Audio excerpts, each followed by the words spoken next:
welcome to this week's episode of Soap Scoop. Now, you will notice that all three of us, myself, Chloe, Johnny, are on this podcast, which could be absolute chaos by the time we are finished. We will wait and see, especially as these two have got some HR lawsuit out against each other. Johnny's been trolling Chloe with sheep noises, as you know, because of her love of farming. Do the two of you just want to clear the air before we get going? I thought we'd made our peace, and then I listened to last week's. I'm just going to say bar, moo, quack. And that's all I have to say on the matter without a lawyer present. Thank you. But hi, Chloe. You look well. Thanks, Johnny. Yeah, nice to see you too. We are genuinely over it. And one big happy soap family, of course. Well, me and you are married, apparently, Johnny, aren't we? Because, of course, thank you to the lovely viewer that commented that apparently me and Johnny adore each other. Really, we don't. I can't stick him. And also, there are 3 people in this marriage, to quote some very famous person, as of in this episode at least. So yeah, it's complicated. You're like a real soap family, okay? We argue, but we love each other eventually, and we're there for each other. Family. Johnny wishes that he was actually my older brother, but we all know he's a bit older than me, a lot older than me. It's like my surrogate father.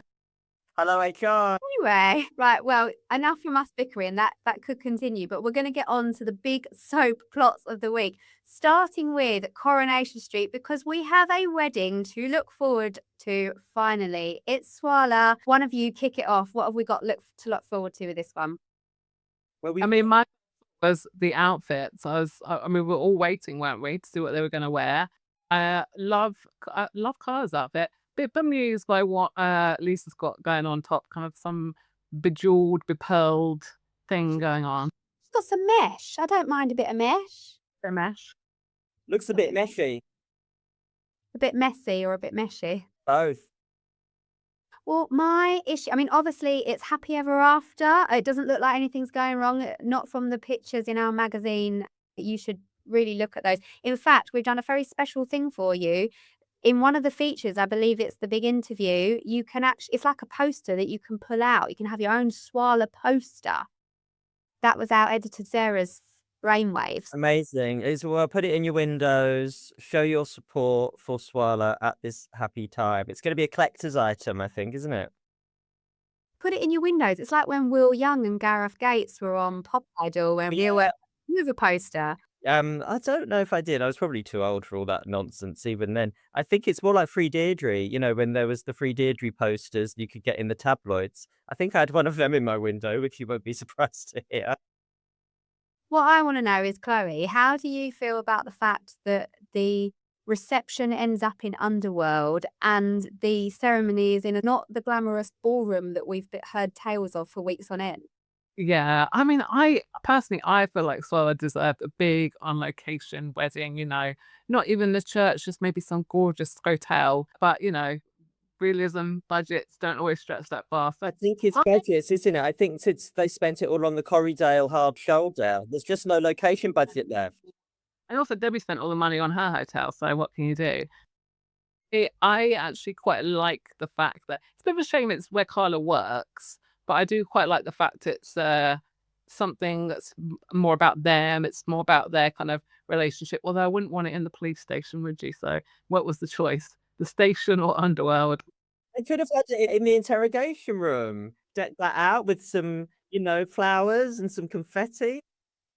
I quite like it when they do when weddings become more about the couple and their history and their kind of personal life. As you both know, I am a huge Rob Ron fan, and their first wedding happened in the garage where they first got together. So I kind of like the fact it's a bit of a nostalgia thing, a bit about them as a couple. Well, we've got a bit of inside info for you. If you've been looking at the pictures of the magazine and reading the lead up to the wedding, Carla has her hen night. And the theme is for everyone to come dressed as Carla Connor, but they're all wearing devil horns. So we questioned this here and we were like, was the information in the storylines, did that change in between the press office giving us to us and then it ramping up to this week? Or are they all being really mean to Carla? Exclusive, I have had it confirmed for me that the devil horns represent Carla, Queen of the Underworld. That's taking it very literally, isn't it? Basically, Carla is Satan. That's what we're saying at her hen night. Would you be flattered? I don't know. I mean, apart from wearing all black, I'm not really sure how else they're supposed to turn up as Carla, really. Yeah, and wigs, long brunette It's not wigs. black hair, wigs, yeah. I mean, she has got like a signature look, but it's not Hilda Ogden in the Rollers, is it? You know, it's not Bette Lynch and the leopard print. Yeah, it's kind of a black blazer. Yeah, I mean the whole it's not very I separate. think they should have all come dressed as coppers. Like, that's the obvious thing, isn't it? Like, they know she's getting married to a copper. Let's all come as sort of like naughty coppers or something. I mean, Kit could have just blended in. He could have just been there in plain sight.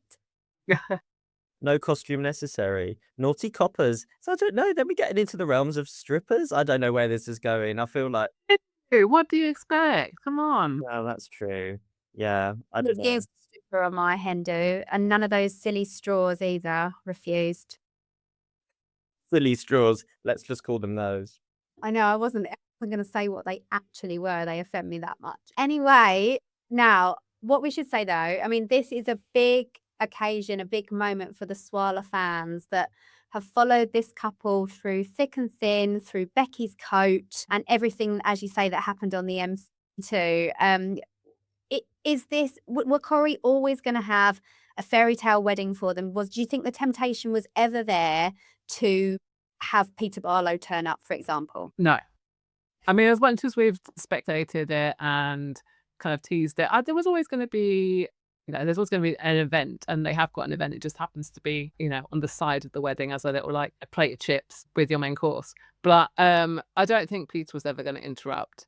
I think having gone through Becky, had there not been Becky, maybe something would have interrupted the wedding. But after what they went through, I kind of think there had to be their 5 minutes of happiness. Yeah, and I think fans would have been very upset, wouldn't they? And fair game. I mean, it's Corrie. No one's happy forever, but yeah, it's quite nice that there is, like you say, your main course of Swarla happiness, side order of something terrible happening on your side plate. I was all here for the Peter Barlow return to wreck it all, as you may recall, said that on the podcast. I thought I wanted a dramatic wedding with stop the wedding, it's all over. Actually, I am quite happy because there has been a lot of darkness around the romance. So yeah, it's nice for their 5 seconds of happiness. Give them that this week at least. I love that we've just described a murder as a plate of chips. I mean, what is the ketchup? Is that a symbol for the Don't eat the blood? ketchup. Don't eat the ketchup. That's all I'm saying. What I will say though, even though Swarla do have their happy day, we are saying goodbye to baby Connie this week, which I'm a bit sad about. Is everybody else feeling that? And you know me, I was a cynic, and I was like, oh, I don't really care. And I don't feel like we've seen her enough. I think we've seen the pram more than we've seen Connie, which, babies don't get to feel much. I understand that. But yeah, I don't know. Maybe it's better that she hasn't stuck arodo forever. But do I think this is really the end? They did that lovely photo shoot. It can't be the end, surely. No, and also, we get denied Connie in the little cute wedding outfit? Yes, I wanted a wedding outfit. Do you think baby Connie was just too expensive a baby to have on that day that they, Yeah, we've talked about the budgets. They couldn't afford like the Diamante baby grow maybe that they pitched. Unfortunately, I do think Connie she'll be back in like 15 years as like a moody teenager rocking up at Auntie Carla's. So it definitely isn't the last of Connie, surely. I think it was just probably a bit too, if you think of all the wedding guests and everything they've got going on that day with the murder and stuff, it's just a bit too annoying for someone to have been carrying the baby around, because you don't want to saddle Swarla with the baby as they're having their fairy tale moment saying I do. So, and then there's Ryan and there's Betsy, and like it's like, well, who's going to have baby Connie? So maybe they just thought, well, we'll pack her off back to her. Now, I don't cancel me, but there's nothing worse than when you go to a wedding and a baby is crying through the vows. I'm sorry. No, I had very real dramas with my in-laws, who I hope don't listen to this podcast, over kids being at the wedding. Johnny knows because he counselled me through it. And yeah, I won the battle in the end, but it came at quite a great cost, where I think that wedding nearly didn't happen. You wouldn't have had Connie at your wedding, would you? No, absolutely not. No. Actually, all you could tell, Who she is, Connie not invited to that wedding. I was lucky. I got married in the Kentish countryside, and all you could hear in the background was the noises of sheep, which of course the two of you really, really That is appreciate. triggering. That is triggering. Don't bring it up. We've moved on. I'm meant to be the peacemaker, like, between the two of you, but really I'm just stirring the pot. I'm just waiting for one of you to get the other one. Love it. Around. Right, well, we also need to move on because obviously we have got this whodunit bubbling up, and we know that by the end of Swarla's wedding, a dead body will be found. Now, one of the contenders for the body, of course, is Theo, and we want to talk about him because, interestingly, the week we've just watched, Theo's wife, Danielle, was summoned to the bistro by Sarah, who wanted to know if he was ever violent towards her, which I think is a really fair question because they were married for years. They've got kids. I mean, I think it's mad to think that Theo never raised a hand to Danielle, but she is aghast when Sarah asked her. So what did you both make of that? Well, I want to say that I got the exclusive on this because many, many, many months ago when I interviewed James Cartwright, he actually said that to me when we spoke. He said, as far as he knew, Theo had never hit Danielle. And so, yeah, I'm gonna say it. I had the exclusive. I've known all along, so I wasn't shocked.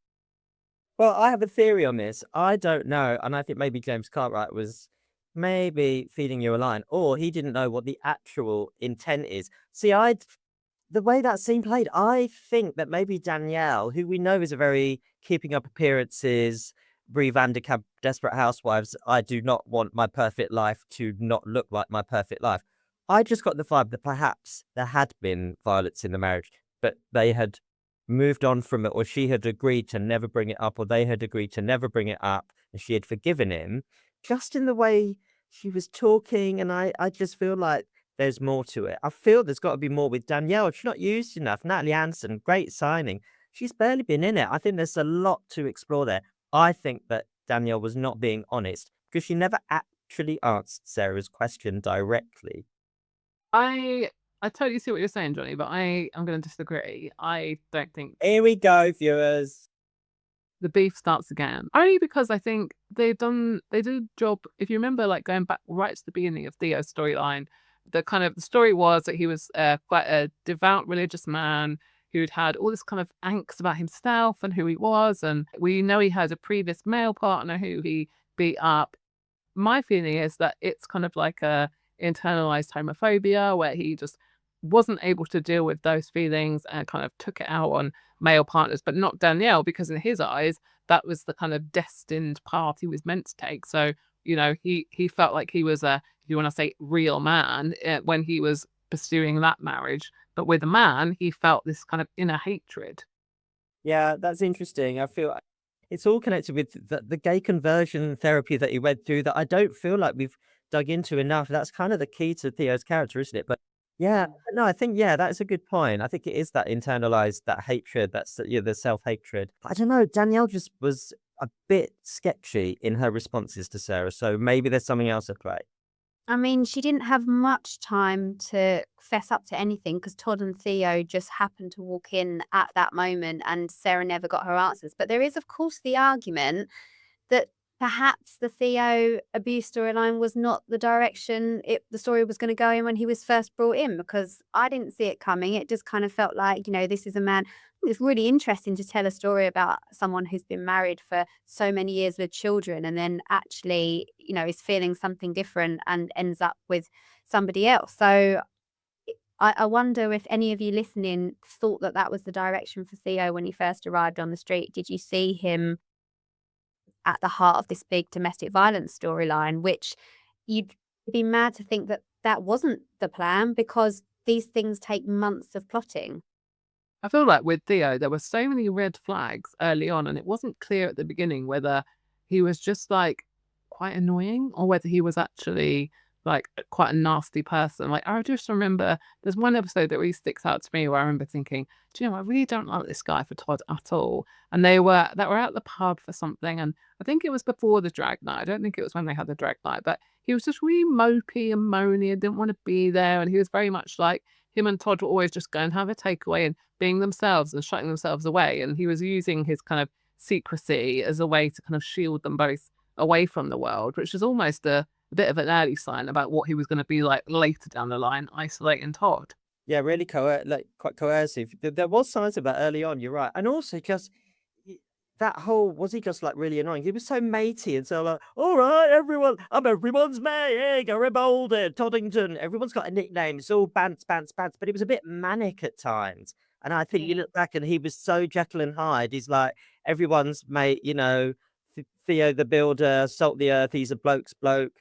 But behind closed doors, he's obviously a completely different person. But it was, I think for me, the red flag was the annoying nicknames.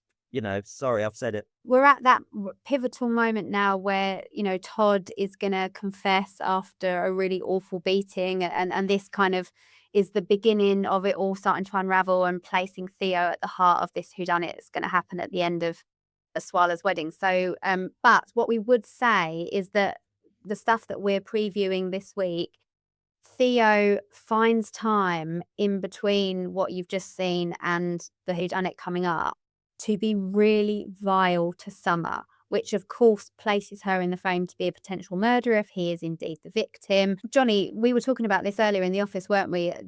Him cornering Summer in the corner shop to basically tell her that Billy begged for his life. Horrible. And what's really interesting now with Theo is that the gloves are off. It's not Jekyll and Hyde, it's just Hyde. Is Hyde the bad one? Can't remember. I think he is. Because he doesn't have to pretend to be someone else anymore because the game's up, the truth's out, Todd has spoken out.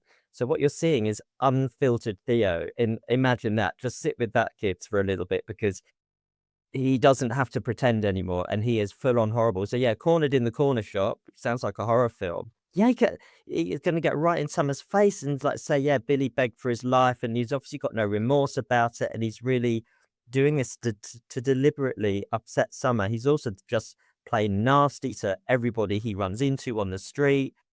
So he's really the mask. The mask has not slipped. The mask has been trampled under his big builder boots and flushed down the drain. Like there's no mask. So this is going to be quite disturbing, I think, because he's off the leash, isn't he, Theo? So you do wonder what more horrible things can happen around him. But it's an interesting journey for the character because he's been so double, identity, isn't he? But yeah, pray for Summer. Come on, that kid is so unlucky. He's had enough bad things happen. Now cornered in the corner shop by Psycho Theo. Where's Dev? Why is she in the corner shop? Where's everybody? Yeah, it just so happens that nobody's there when he is. Everybody's always nipping in for a pint of milk. It's funny because, Summer, we've been saying in the office for a few weeks that she might be a likely candidate to murder someone, but now she's such an almost an obvious suspect that it makes you think, oh, maybe it's not her at all. But I noticed that in real life, Harriet Bibby has been up to other things, like outside of Corrie, which makes me think, oh, is she maybe, is this all leading towards a reveal for Summer and an exit for her? And, so I don't know, but it feels like there needs to be more of a twist with this, like a rug from underneath us being. You sound like DC Swain or Kit Green. You're really got your copper hat on here, Laura-Jayne, haven't you? Investigating this. Well, no, are you all convinced it's Theo now then, or is there any doubts that it's going to be someone else? Because it sounds like you have decided it's Theo. I decided it was Theo a long time ago, and just going back to what Johnny said, in another life, I would have been a detective or, some sort of special ops operative. Yeah, I've decided. I don't know why I laughed at that, sorry. How charming, coming from my husband, no less. Yeah, I've decided that it can't be anyone else. Surely, if the two of you can tell me with some clarity that it's anyone else, then feel free. Now's your time. Megan. Really? Megan is suspect number 2, I think. Yeah, but I do. Yeah, it could be Megan. I'd prefer it to be Theo. Although, like I said, I just think James Cartwright is just captivating to watch. But then, Beth Nixon is amazing as well. So I do love watching these villains kind of go, completely mad when they've been found out. It's really great to watch. With the whole Megan thing, the fact that now she's not pregnant makes her a much more obvious target. I think I feel like Maggie needs to peak in some way. Like, we've seen the whole pushing the husband down the stairs, and we've had the Jim McDonald reveal. Like, everything's out in the open pretty much, apart from the husband pushing. I feel like she needs to step it up a gear. I could see her maybe going for Megan. I don't know. I mean, I feel like Theo's probably the most obvious person, but maybe they're going to surprise us. Maybe it won't be Theo. And Maggie has killed before, and Megan is in Maggie's sights, so don't count that out. You know that Maggie's got 4. Who's to say there's not going to be 2? What have you heard? Well, I mean, we always say whatever the picture is, whoever the suspects are, it's never the obvious one. It's never the one on the picture. So is it going to be another person? Is it going to be multiple people? It's got to be It was Mal. I thought Mal was going to be involved in this whole situation, but I don't know whether he is, because there's other stuff going on with that character. I feel like Mal was brought in to be some kind of little surprise element of this kind of mystery, but I don't know. I'm not sure. What I would is the killer to be someone pretty big, someone unexpected, that we go, oh my God, I never imagined that they would kill a person. Like, I just think that'd be quite exciting. I think a good twist would be if the victim actually ends up being a victim because of another victim, like they weren't the intended target. Like, say wrong place, wrong time. I've always thought there's a wrong place, wrong time element going to be in play. Yeah, It's going to be like the traitors. They're all going to be wearing a hoodie, like a cloak, and then it's going to be, misdirection. We think it's one person, then it's another. They're going to keep us, aren't they? Yeah, absolutely. And I think that another potential victim we've got on the table here is, of course, Jodie. Now, one of the things that I don't know why this amused me, like, this is really bad that it amused me, that obviously if you remember watching Corrie, you know that Graham Foster was ferrying captive Jodie somewhere as part of a mission, which led to us finding out that he was still alive, and of course she got away. Now, what really made me laugh terribly this week was the fact that Graham in Emmerdale had got beaten up really badly for losing Jodie, who at the time of this happening was sat on the sofa with David Platt on the cobbles watching the Avengers, living her best witness protection life. Taking a beating for this, but Jodie's having a great time. Well, you know what? Graham is probably thinking, where's my invite to movie night at the Platts? I can't wait for Avengers Doomsday in theaters this Christmas. Like, pass the popcorn. Why wasn't he invited to film night? Rude, Jodie. That's the least he could have done. There's only one problem with your impression, Johnny. I've worked it out. What? You speak far too quickly for Graham. Well, time is money, Chloe. Yeah, we're on the clock here. Oh God, the two of them have finished me off. I nearly choked on that. But yes, this does lead us nicely on to the antics of Graham in Emmerdale, who of course was just getting up to all sorts this week. But I think the thing that I loved the most was the moment where he asked Marlon a question, and Marlon failed to give him an answer that I think was all on the tip of our tongue. And knowing how Chloe feels about Graham, because she's not been shy about, she's a very private person, is Chloe. She doesn't like to let you know how she feels about anybody on this podcast, least of all Graham Foster. But seeing as we have a Graham impressionist here, I wondered if Johnny would ask the same question to Chloe and Chloe actually give an answer.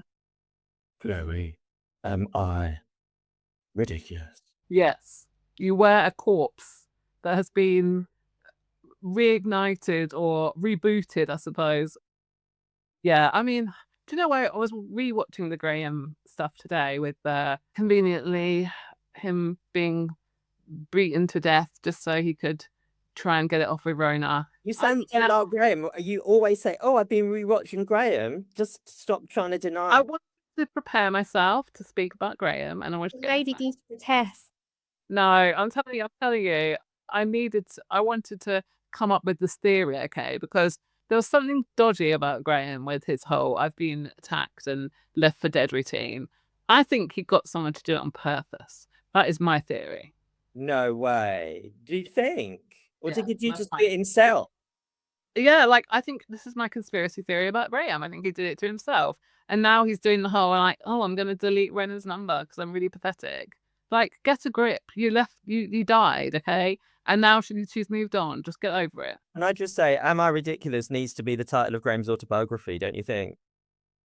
I think that the writers are just having as much fun with Graham as we are. It's like even the writers can't quite reconcile with the fact that they brought this man back from the dead, so they're just gonna troll the hell out of it. And why wouldn't you? Well, I mean, the other question we have around Graham, of course. Now, if you were reading the press reports over the weekend, we cannot confirm or deny, but it sounds very much like Patsy Kensit is going to reprise the role of the sensational Sadie King, who is just Emmerdale to a T. Like, if you thought Kim Tate was the Dallas and the dynasty of Emmerdale, of the Yorkshire Dales, then enter Sadie King, who just was absolutely brilliant during her tenure. The big fur coat, stepping off the helicopter, shoving the coat to Charity like Charity was the help. Rumour has it she's on her way back to Emmerdale, and the immediate idea that we all had was that is she the person on the other end of the phone to Graham plotting to bring down Kim? Thoughts, the both of you, please. I'm hoping it is. Like, I'm very here for that. Huge fan of that character, out of Patsy Kensit, being, a child who grew up in the 80s. She has got so many links as well to existing cast. She had this big affair with Kane. They tried to rip off Tom King, Jimmy's dad. There were rumours even that she was pregnant with Kane's child 20 years ago when she left the show. So has she got a 20-year-old conjugal love child? That would be great. She also had an affair with Robert when Robert was actually played by a different actor, but she did have a fling with Robert, like a toy boy thing. She was married to Jimmy. She had that feud with Charity was absolutely brilliant. That was like, a sort of Crystal and Alexis, sort of Aldi version of that dynasty rivalry. It was hilarious. So there is a lot, surprisingly, after so long, there's a lot for her to potentially play. And she's never met Kim Tate in the flesh. They never were in the show at the same time. So I'm very excited. I hope it's true. I think that is why I'm so excited, because it's not like she's a character coming back. I mean, a bit like when Kim came back, there wasn't really that many people who knew who Kim was. Only Eric and Sam, really. But Kim's return, eventually, they got it right, and she's been brilliant. And they've obviously brought in more Tates to kind of establish that family back at home farm. But with Sadie, she knows so many people already. You could sit there and think of about 6 storylines she could be involved in just by her return. And I think Kim doesn't really have a proper nemesis, does she? I mean, Joe's sort of like a bit wet in some ways. Like, he's a bit pathetic. She could kind of crush him really with her thumb. Graham is there as a sometimes lover, sometimes enemy, but you don't ever feel like Kim has met her match. But I feel like Sadie is Kim in a different outfit in a way. Like, I just think they'd be really great up against each other. I also think as well, Sadie is also kind of responsible for the death of Bob's daughter Dawn, because Sadie and Jimmy are to blame for the show home Yes. house collapse. So the thing that Joe, what we've talked about this, obviously there's this prospect of Sadie and Kane, Sadie and Charity, but I am actually really looking forward to the reunion between Sadie and Jimmy, because that was such a toxic marriage, and Jimmy was not the guy that he is now. Could this bring about the return of like Jimmy's true hideous nature?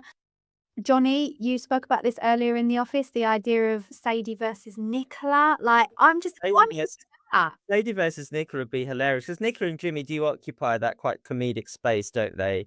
And they're quite the relatable couple. But yeah, they're the Greek chorus, in the cafe and all of this. But this would give them something quite juicy. It would still be some camp old nonsense, but it would, yeah, Nicola would do anything like to defend her, her pride, as we've seen. But I don't know. I just want to see Sadie waft into that cafe in a big old fur coat and her massive sunglasses, and just order a flat white from Nicola, get it back, sip it, spit it out, and throw it over and say that's horrible or something.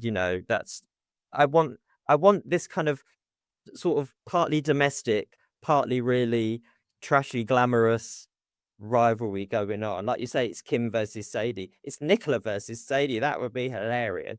What I love about this as well is that not only is it the Emmerdale nostalgia, but I think they've been trying to do that lately. And I know we've laughed about the farm stuff, but I think it's bringing back the kind of the big like legacy families and kind of rebuilding them. You know, we've got the Tates, we've always had the Dingles, but they've kind of taken over quite a lot, and there hasn't been sort of other families in competition. But you know, could we get some Kings in? Could there be a bit of like Tate versus King rivalry? I just think it's great opportunity for that. Yeah, definitely. I'm convinced Sadie must have a love child of whoever. I don't know. Could be anyone's. Could be Shadrach Dingles. Who knows? But yeah, if she's got like a late teens kid in tow that is potentially fathered by a current resident, it could, the world's the oyster really for this. But Jimmy, going back to Jimmy being nasty, Jimmy, when the Kings came in, yeah, Jimmy was like a schemer. He was horrible. He was quite bitter and twisted, and yeah, all the King brothers were like scheming, like nasty rogues, really. And now Jimmy's Mr. Everyman, Mr. Guy next door, the henpecked husband, and it's all lols. But he weren't like that, was he, 20 odd years ago?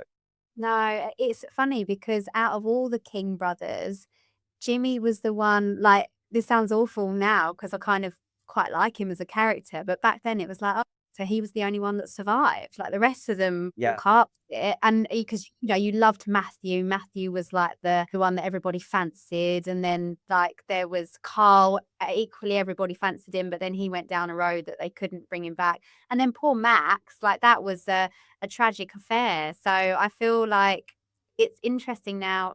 I can't wait for that reunion because Yeah. for me, Jimmy and Sadie are probably the most recognizable couple in terms of all the things she got up to. Yeah, and I think it's full circle for Jimmy. It'd be really interesting to go back to, the King family roots. And like you say, the Kings, it would be really nice for the Kings to be a thing again. And, like Kim's got this rivalry with the Dingles and with Caleb and Ruby, who are kind of on the side of the Dingles in a way because they're a bit more aspirational. But yeah, for two powerful, wealthy families, Kings and Tates would be interesting because the other, rival families to the Tates, they're sort of simple country folk, the Sugdens and the Dingles. But yeah, to have, like you say, for the Tates to meet their match, yes, to bring on the Kings. Who's to say it's not just Sadie? They're maybe the entire family, not just a love child. I'll tell you what, actually, another person that would be good to see how they come up against Sadie is Ruby, because Ruby's a bit Sadie. Yeah, And she is. actually, Caleb, in this whole melee of Sugdens, Tates, and Dingles all going at each other, Caleb's just been over here in his depot, not really getting involved. When he came back into the show, like as this big like person that was trying to steal Home Farm from Kate, and it's like there's a Tate there in the mix of all this. Where does he sit? He's kind of forgotten about his, I'm going to run the village and take over. He built a depot and was like, I'm done. Like, that was it. I'll employ Billy, I'll employ Kerry, but apart from that, I'm over it. Like, there's really, I mean, I loved his intro with the whole, trying to, scam them and hide in the shadows that he was Frank's son and Faith's son. But he really is now just Kane's brother and not really, it doesn't really have anything to do with the Tates, does he? Yeah, I think Caleb and Ruby there needs to be something here for them. It's almost mad if Sadie is in cahoots with Graham, you'd almost half expect her to have been cahoots with Caleb. Like she's the sort of person that might have helped him oust Kim from Home Farm. So Only thing I'm not looking forward to is if Graham and Sadie do know each other, we're going to have to sit through another of Graham's like really convoluted backstories as to how he knows Sadie and they bumped into each other in a bar and secretly they knew someone else because he knew Caleb, didn't he? He knew Jamie Tate's wife, Andrea. There was all these like probably about 600 backstories Graham's had. And I'm like, just make it quick. I don't care. I just want Sadie into the drama. I don't want to hear the backstory. There was a bit the other day where Graham, I think when he was deleting Rona's number, and he was scrolling through his contacts on his phone, and because Rona's are for Rona close to S on his contacts, I was going, well, maybe we'll see Sadie. But we actually didn't because that would have been too obvious. But that's how obsessed I am. see, what was funny about seeing those list of contacts in Graham's phone, it's like, well, for someone who was dead for all those years, he's got a lot of people in his phone. Maybe Like- they're all dead. Like pretend dead. There's a gang. There's a whole club of like not really dead club. That's a chat group, isn't it? Did you hear that conversation between Rona and Marlon where Rona said to Marlon, like, oh, how would you feel if Trisha came back from the dead? Plus, I sat there watching, going, well, it could happen. She only had a chimney crushed on her. Maybe she was holding her breath. ridiculous. Like, I do that was a bit low from Rona, because I was like, why would you bring it up knowing how much he loved Trisha? I just think it wasn't the same. I'm going to bang this drum a million times. Rona was with Graham for about 2 months. It is not the same as Marlon and Trisha. Yeah, that's Yeah. I do think that was a bit, but then, yeah, a bit low for Rona. But yeah, it could happen because this is Emmerdale and post Graham, like everything post Graham, all bets are off. So Trisha could walk in with the Woolpack chimney on her head and say, "Miss me? I'm back." Who knows? Well, someone we've mentioned within this chat about Sadie and Graham, it was of course Charity. Now, Charity has got a really big week ahead of her because finally she is going to give birth to the baby that she has been carrying. It's actually Ross's, but Sarah thinks it's for her and Jacob. So that's going to happen. It's a really big dramatic week where everything goes wrong, doesn't it, Chloe? Yeah, I mean, I don't know about anyone else, but basically Charity feels like she's been pregnant for about 2 years. It has been 9 months. So it's okay, everyone. There's no problems with the baby. I have been dying for this to happen. I'm so excited for this storyline to just explode. And it feels like the explosion might be a little way off because there's so much drama in this week that I just think it would almost be overload if they did like a massive paternity reveal at the same time. But it all kicks off with a baby shower. The baby shower goes wrong because the cake goes missing. Why Charity didn't ask Marlon to make the cake, I'll never know. So they have to go on a mad mission to get the cake. The car breaks down, and who's there to rescue them? It's Ross. Knight in shining armor, Ross. So it's Mac, Charity, and Ross. Then at the hospital, then they get stuck in a lift. Now, who do you not want to be stuck in the lift with? Your husband who thinks he's the father of your surrogate grandchild's baby, but it's actually Ross's baby. Oh, it just exhausts me. I don't know how Charity does it. The thing that troubled me the most from the pictures we received is the fact that Mac's okay with the fact Mac's the one kind of holding on to her, and Ross is down at the business end assisting with the delivery, Johnny. Well, Deliver Ross. You've heard of Deliveroo. It's Deliver Ross. He can bring you a burger, a newborn child. Yeah, Deliver Ross. What's he doing down there? Excuse me. I mean, they're Because I'll tell you why. It's because Mac has got PTSD from the bunker. He's in the lift and he starts to feel like he's in an enclosed space. He starts to get old flashbacks of John Sugden with a syringe and he can't cope. And that is a true story. well, he's quite happy for Ross to have his head down his wife's nunny. Maybe he just thinks, well, I'll let Ross deal with it because, it's not that pleasant. I don't know. It's not that pleasant. The miracle of childbirth. I don't know. I feel fair play. Like Emma Atkins, like those pictures, she is absolutely going for it. She's got. I mean, I know they're all acting, but He shocked me because we had an interview with her in the magazine this week. She said she's never acted a birth scene before. So I was, wait a minute, how can that be possible? But it's true because all of her births with her on-screen kids have all been off-screen. I was stunned by that. Absolutely stunned by that. Like, I just thought she must have done it. And Charity's got all these like gazillion kids. But yeah, it is a genuine first over 25 years. Something we've never seen Charity do. Who'd have thought? well, yeah, it's a huge week. I mean, Corrie and Emmerdale, it's going to be absolutely unmissable. Wedding, murder, baby, literally birth, death, marriages. That's what soaps are about, and it's all happening in 1 week across the ITV soaps. So do not miss it. We should just say very quickly before we move on to EastEnders, we never addressed the fact that Kev is returning to Emmerdale, our favourite character, Kev, who we fell in love with instantly.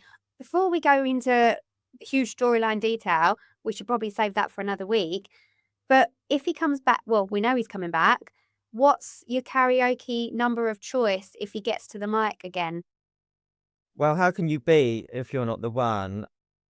But I think there's a few in there. I think there's Father Figure by George Michael because he's still to reveal that he's Lewis's dad. So maybe that's how that will be connoted. I'm gonna ask for a karaoke off because I like a bit of karaoke, as my colleagues may know and remember or be haunted by.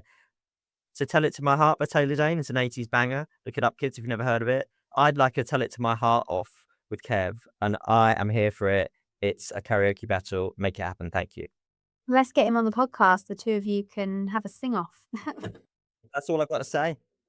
Taking my voice for this performance. Thank you. Well, we've got all of that to look forward to, but we should move on to EastEnders. Now, the one thing that we've been debating hard in the office is the fact that Jasmine was found not guilty. Now, this may be controversial, and please pipe up and tell us so if you think. I mean, I was kind of banking on her going down, and she's got off. What were the jury thinking? All the evidence was there for them to see, and they didn't send her down. Well, I think you're being a bit harsh. Do you? Go on, then. Well, okay, the video, Anthony was not the nicest of men in that video. He lunged for her, and This is so funny. Chloe's having to really dig deep. You could tell when she started this. She went, well, Anthony in that video, and then had to take herself back to that place. I'm on the side. No, to be honest, I'm not the biggest Jasmine fan. However, this week has the last week when we saw her in court, I did feel sorry for her a little bit with the backstory about her and being kind of, I guess, abandoned as an 8-year-old. It felt like the system and the adoption system let her down, really, because her stepfather died in a car crash and Sandra was convinced that she had something to do with it. And we're like, an 8-year-old child, what was she meant to have done? Her reaction was just like a blank face. Yeah, but if your stepfather dies in front of you, how else are you meant to react? And I think the thought of being separated from your twin brother at 8 years old is actually a really heartbreaking thing. Is it any wonder that she might have kind of had anger issues and temper issues? There's also the argument that she did Wolford a favour because Truman was getting really whingy by the end. So there is that, I suppose. I could give her that. But yeah, I suppose they just want her out, don't they? So they can set up this love triangle between Oscar and Josh. Yeah, I think see what you're saying, Chloe, though. Like we have started to at long last really get some info and some intel on Jasmine's deal and her backstory. Like it was not explained for so long. I feel like maybe fans lost patience in a way. Like, well, we don't know enough to really invest. I think we've all kind of felt that at various times. So it's interesting that we have got some proper info now. But yeah, I don't know if I'm sold. I think she should have gone to prison for a bit and then free Jasmine, and maybe that would have made us like her a bit more. For a bit. Like, she's been in prison since, January? So it feels like quite a while already. And I also feel like she is the granddaughter of Cat Slater. I feel like we need to maybe give her a bit of a chance to get integrated into the Slaters. Because obviously she's been keeping herself out of their orbit because she didn't want to reveal herself. I think she had a bit of a raw deal with this kind of like lurking in the shadows and maybe going after Cindy and maybe, pairing up with Chrissy. And it was all a bit like, well, what's really her aim here? But if we see her have a bit of fun with the Slaters, I just think if she'd been locked up, it would have been a very much Redwater situation, going back into an EastEnders deep dive, where we know there's another twin out there, but we're probably never going to see them again because it's like, don't mention Redwater, don't bring up the other twin. It would be sad if Jasmine was just like dumped in prison and it was like, we'll just pretend there's only Josh. Just because he's the nice one, so we'll just pretend there's only him. Yeah, I guess I thought Oscar summed it up brilliantly. He was actually talking to Penny about the love triangle with Vinny and Harry, which, by the way, if they want to keep that a secret, they need to stop having really loud conversations about it in the cafe. But Oscar referred to that love triangle as a low-rent love triangle, but was also kind of mocking himself at the same time, which I just thought was genius. Low-rent love triangle is now this is what us three are. We're a low-rent love triangle on the pod. Speak for yourself. I'm high-end. I'm Waitrose. You wished, sweetheart. On that note, we are going to move on to the reader comments because we've been really loving your comments. So I'm going to read a few out. Johnny and Chloe are going to debate them. There was, of course, that one at the start about, I love the fact that you're engaging with our HR nonsense and whether me and Johnny are secretly adoring each other, but we don't. Let me get on to. Oh, I like this one from Chloe B's 99. She said, Rona made the right decision. Marlon is emotionally available, kind, and loyal. That's what she needs, especially everything they've been through and come out the other end and still remain strong.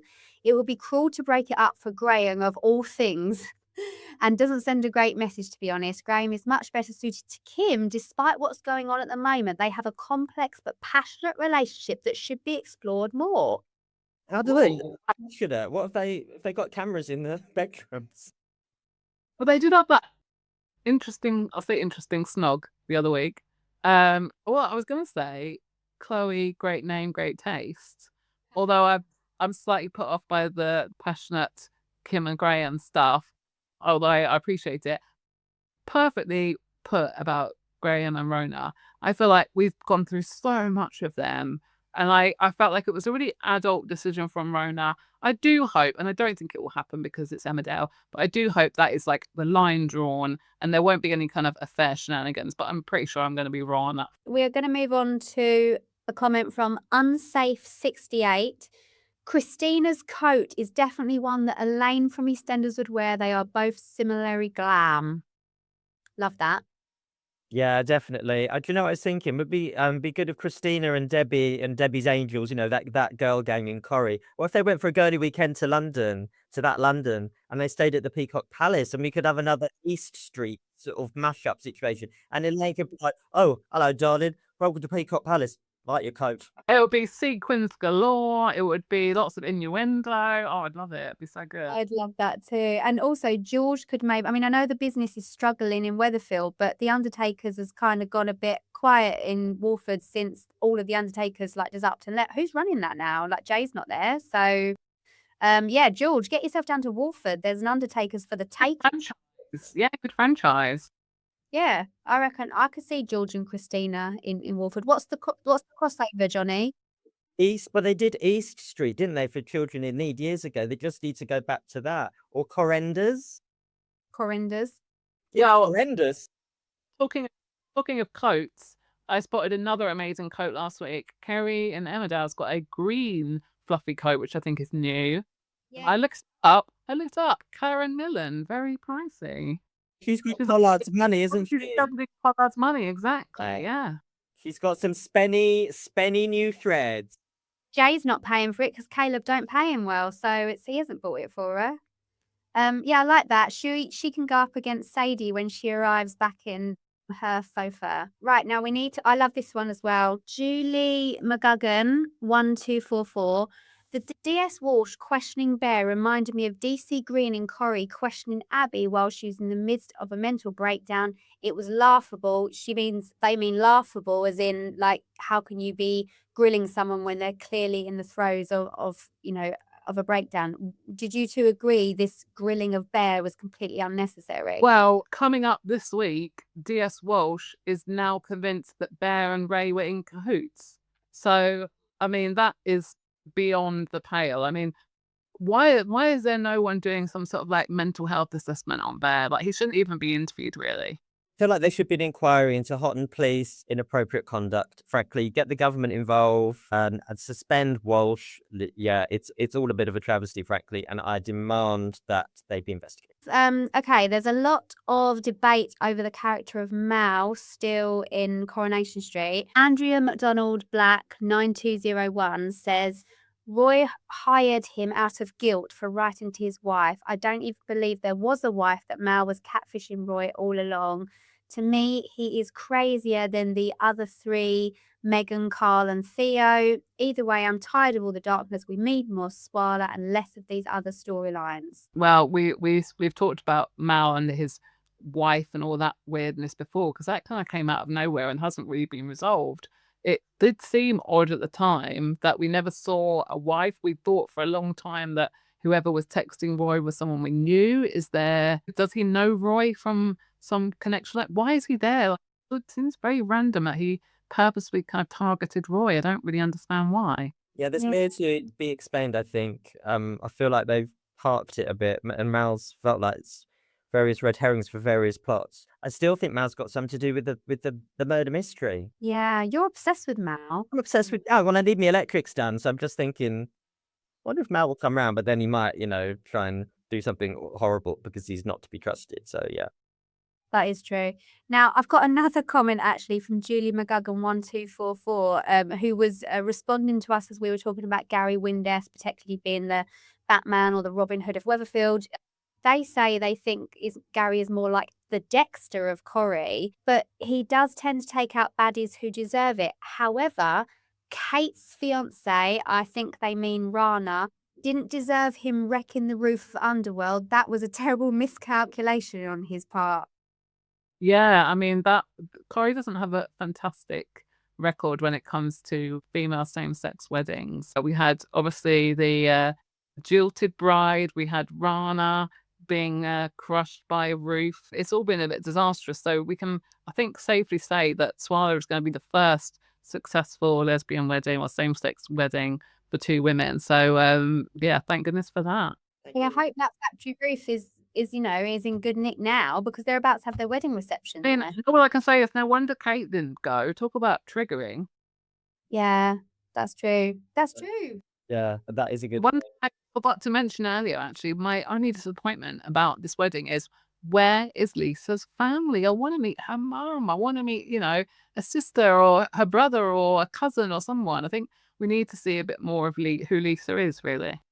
Yeah, well, that is all to come in the Swarla universe. Perhaps they can't, that would have been good actually for like maybe a mad aunt to turn up, a bit like they did for like Beth's wedding to Kirk, and then that spiraled. So maybe all to come. It's going to be a blockbuster week. We can't miss it. Thank you for joining the three of us here today as we've poked fun at each other and indeed some of the storylines and the characters, but we love them all, of course. Please continue to leave comments on the YouTube because we really do genuinely enjoy them and we love chatting with you about the soap. So that is it from us for now, and we will see you next week.